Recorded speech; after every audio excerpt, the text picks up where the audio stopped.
disallowed indeed of men, but chosen of God and precious. Ye also, as lively stones, are built up a spiritual house, a holy priesthood, to offer up spiritual sacrifices acceptable to God by Jesus Christ. Wherefore also it is contained in the Scripture, Behold, I lay in Zion the chief cornerstone, elect, precious, and he that believeth on him shall be confounded, shall not be confounded.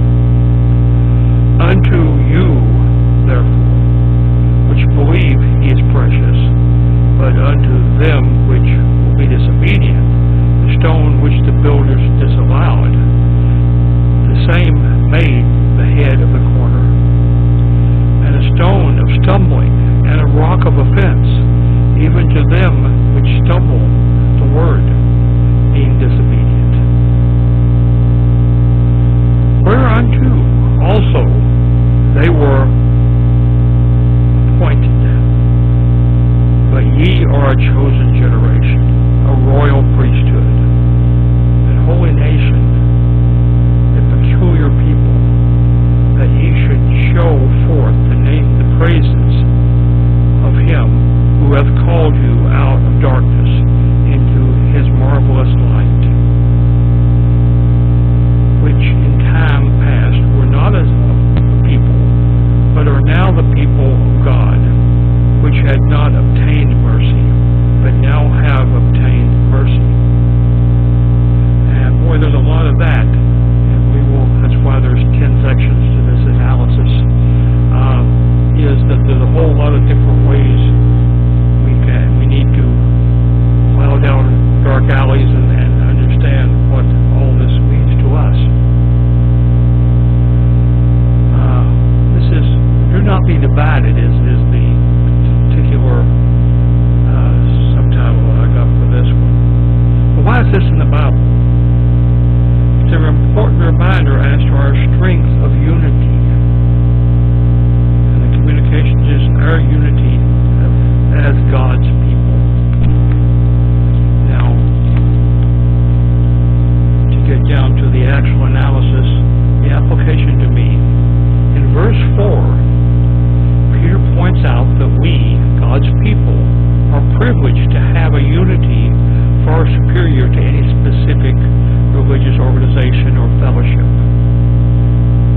We were created together in the beginning, and are to this day our brethren because of our role in Son, because of our salvation through Christ. Thus, we may have doctrinal differences and disagreements relating to methods of worship and various rituals. We are still much more unified. The splits between us are minuscule as compared to the splits between any of us and non-believers. Thus, we should not make these differences a high priority in our thinking.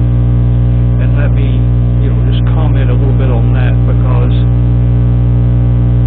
it seems so often that there's an almost cultic kind of things that happen where we viciously sometimes attack a different belief organization, as it were, because of some minor discrepancy that we see in how they practice worship and how we practice worship.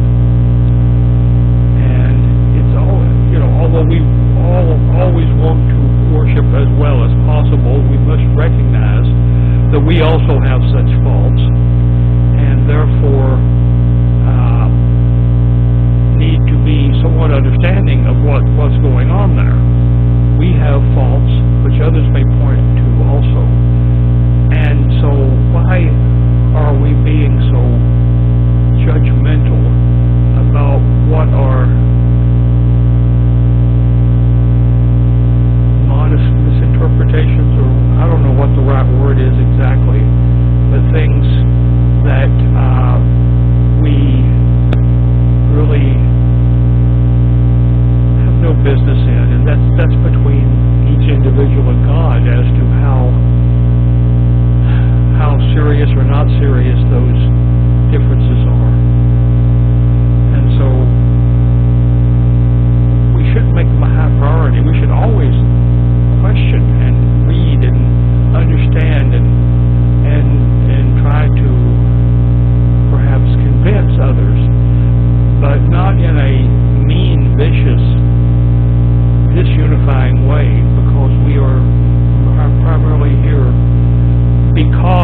unity, and that unity comes from the fact that we're saved. So, with that, we'll press on.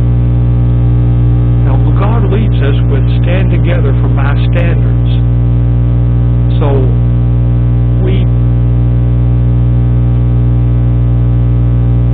may disagree with some little bit of where you put a comma or where you put a period, but they're His standards, they're not my standards.